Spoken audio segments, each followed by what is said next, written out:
I hope this finds you well. It's no secret that the American criminal justice system has errors. In the 18th century, Sir William Blackstone stated, "It is better that 10 guilty men go free than one innocent man suffer." Whether you agree with this statement or not, innocent men do suffer.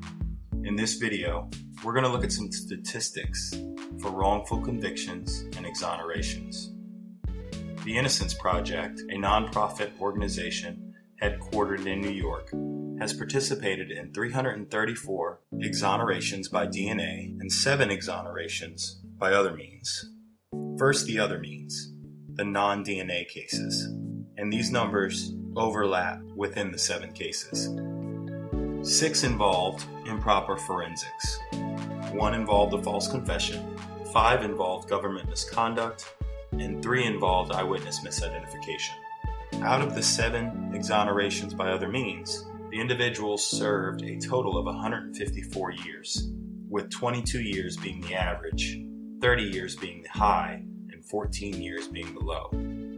One current case that the Innocence Project is working on is the Joseph Buffy case. Joseph Buffy was convicted in 2002 in West Virginia of rape and robbery. Mr. Buffy pled guilty to the crimes based on the advice of his counsel, and witness misidentification was at the heart of the investigation. On May 11th of this year, Mr. Buffy was excluded by DNA, and the real perpetrator was later found. Currently, Mr. Buffy is still in prison. DNA exoneration makes up 334 total cases that the Innocence Project has worked on. The following numbers overlap within the 334 cases. 237 cases involved misidentification by witnesses, 154 the result of improper forensics, 92 at the hand of false confessions, 48 were a product of misconduct by the government, and in 161 cases, the actual perpetrator was found.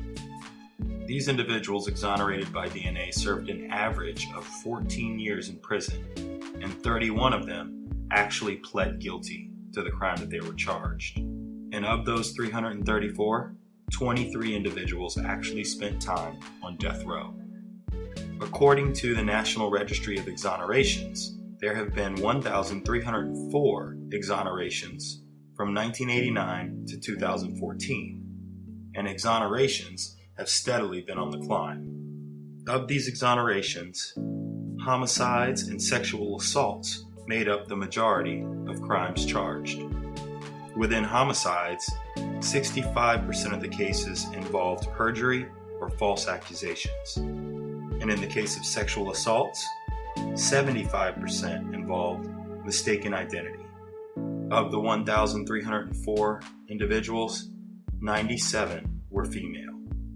So what happens when an individual is exonerated? Do they get compensated? Well, an estimated 60% of individuals have been compensated. Compensation isn't as clear and easy as you might think. Sure, you think that if an individual has been wrongfully convicted, then they should get compensated for the time that they spent in jail. But to date, only 31 states have statutes that provide for compensation after exoneration. In other states, the exoneree must bring a civil action or a private bill to the legislature. Federally, however, there is a statute that provides for compensation of exonerees. And within that statute, an exoneree is entitled to $50,000 for each year spent in prison. And if they were on death row, $100,000 for each year spent on death row. 2 examples of exonerees getting compensated are the cases of Marty Tankleff and Anthony Graves. Mr. Tankleff was awarded $3.4 million in New York. Mr. Tankleff served 17 years for the murder of his parents when he was just a teenager. Anthony Graves was awarded $1.45 million in Texas. He was convicted of murdering 6 individuals and served 18 years, 12 of which he spent on death row. There's yet another story to the wrongful convictions dilemma that the U.S. criminal justice system faces, and that's the crime of arson. arson science has improved dramatically in the recent years, and individuals convicted of arson based on faulty science, or junk science as one expert calls it, are beginning to be exonerated. Subscribe to the channel and stay tuned, as I'll be doing a whole nother video on arson science.